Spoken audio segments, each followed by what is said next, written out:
Evening ആയപ്പോഴത്തേക്ക് നമ്മളൊരു കുട്ടി ഷോപ്പിങ്ങിനായിട്ട് ഇറങ്ങി കേട്ടോ. നേരെ സ്റ്റുഡിയോയിലോട്ടാണ് വന്നിട്ടുള്ളത്. മൈത്രമൊക്കെ വേണ്ടിയിട്ട് കുറച്ച് ഡ്രസ്സ് നോക്കണം. അതാണ് മെയിൻ പരിപാടി.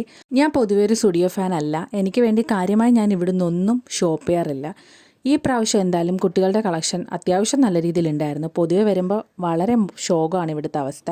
എന്തായാലും ഈ പ്രാവശ്യം കുറേ കോട്ട് സെറ്റുകളും കാര്യങ്ങളൊക്കെ കിട്ടിയിട്ടുണ്ടായിരുന്നു. 399 ഇത് ഞാൻ കുറേ എണ്ണം വാങ്ങിച്ചിട്ടുണ്ടായിരുന്നു. പിന്നെ വിൻ്റർ കളക്ഷൻസ് കുറേ വന്നിട്ടുണ്ടായിരുന്നു. നല്ല കുറേ ടീഷർട്ടുകളും ജാക്കറ്റുകളും ഒക്കെ വന്നിട്ടുണ്ടായിരുന്നു. അതുപോലെ ആൺകുട്ടികളുടെ സെക്ഷനിലും നല്ല കളക്ഷൻസ് ഉണ്ടായിരുന്നു.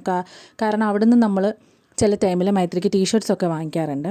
ഈ പ്രാവശ്യം നല്ല കളക്ഷൻസ് ഉണ്ടായിരുന്നു. പിന്നെ ഞാൻ നേരെ എൻ്റെ സെക്ഷനിൽ പോയി നോക്കി. ഇവിടെ പൊതുവേ എത്നിക് വെയേഴ്സിൻ്റെ കളക്ഷൻസ് വളരെ കുറവാണ്. എനിക്ക് കൂടുതൽ കംഫർട്ടബിൾ അതാണ്.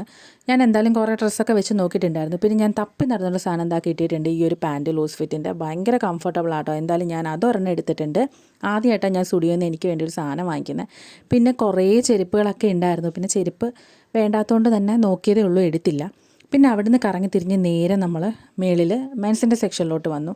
അവിടെ വിഷ്ണു കാര്യമായി തപ്പി നടക്കുന്നുണ്ട്. എന്തായാലും ഒരു ടീഷർട്ട് ഇഷ്ടപ്പെട്ട് അവിടുന്ന് അത് വാങ്ങിച്ചിട്ടുണ്ടായിരുന്നു. അതെല്ലാം ബില്ല് ചെയ്തിട്ട് നമ്മൾ അവിടെ നിന്ന് ഇറങ്ങി നേരെ ഫുഡ് കഴിക്കാനായിട്ട് പോകാം കേട്ടോ. മന്തി മനസ്സിലോട്ടായിരുന്നു പോയിട്ടുണ്ടായിരുന്നത്. അത്യാവശ്യം നമ്മൾ ലേറ്റായിട്ടൊക്കെ ചെന്നതുകൊണ്ട് തന്നെ അവിടെ നോർമൽ മന്തി മാത്രമേ ഉണ്ടായിരുന്നുള്ളൂ. വേറെ വെറൈറ്റി അൽഫാം ഒന്നും തന്നെ ഉണ്ടായിരുന്നില്ല. പിന്നെ ഉള്ളത് എന്തോന്ന് വെച്ചാൽ നമ്മളത് ഓർഡർ ചെയ്തു. പിന്നെ ഫുഡൊക്കെ വന്നു. ഫുഡെല്ലാം കഴിച്ചിട്ട് പയ്യെ നമ്മൾ അവിടെ നിന്ന് ഇറങ്ങി.